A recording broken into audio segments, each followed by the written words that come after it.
নমস্কার বন্ধুরা, স্বাগত জানাই নবরাত্রি সিরিজের চতুর্থ পর্বে। আজকের আলোচ্য দেবী কুষ্মান্ডা। তিনি কিভাবে আমাদের জীবনের প্রাণ শক্তি, আলোর স্পন্দন এবং সুখ সমৃদ্ধি বাড়ান, সেই গল্পই আজ আমরা শোনাব। কুষ্মান্ডা নামের অর্থ হল কুমড়োর মতো ডিম বা কুষ্মান্ডে বসবাসকারী। পুরাণে আছে মায়ের একটি মাত্র মৃদু হাসি থেকেই সূর্য, চন্দ্র, নক্ষত্র, পৃথিবী সমস্ত কিছুরই সৃষ্টি হয়। তাই তিনি ব্রহ্মাণ্ডের জননী বা সৃষ্টির মূল শক্তি বলে পরিচিত। কুষ্মান্ডার রূপ অত্যন্ত উজ্জ্বল। সাধারণত তিনি ৮ অথবা ১০ হাতে বিভূষিতা। হাতে থাকে অস্ত্র, জপমালা, কমণ্ডলু এবং অমৃতপূর্ণ কুম্ভ। বাহন হল সিংহ, যা শক্তি আর সাহসের প্রতীক। তার হাসি থেকেই বিশ্ব আলোকিত, তাই তাকে জীবনশক্তি ও আলোর উৎস বলা হয়। পুরাণ মতে সৃষ্টির শুরুতে ছিল কেবল অন্ধকার। তখন দেবী কুষ্মান্ডা এক হাসিতে আলো ছড়িয়ে দিলেন। তার শরীর থেকে বিকিরিত শক্তি সূর্যমণ্ডল স্থাপন করল।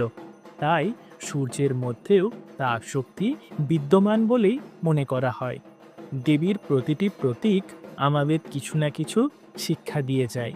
জপমালা বলে ধ্যান সাধনার প্রয়োজনীয়তা, অমৃতকুম্ভ বোঝায় জীবন ধারণ, সিংহ শেখায় সাহস, আর তার হাসি আমাদের মনে করিয়ে দেয় একটি সরল হাসি থেকেও অন্ধকার দূরীভূত হতে পারে। নবরাত্রির চতুর্থ দিনে কুষ্মান্ডা দেবী পুজো করা হয়। ভক্তরা দুধ, ফল, বিশেষ করে কুমড়ো নিবেদন করেন। শুভ রং হল হলুদ বা কমলা। ওম কুষ্মান্ডায় নমঃ এই মন্ত্রে দেবীর জপ করা হয়।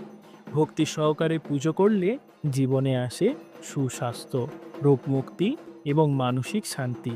কুষ্মান্ডা পুজো করলে কর্মশক্তি বাড়ে, রোগ শোক কমে যায়, সংসারে আসে সমৃদ্ধি।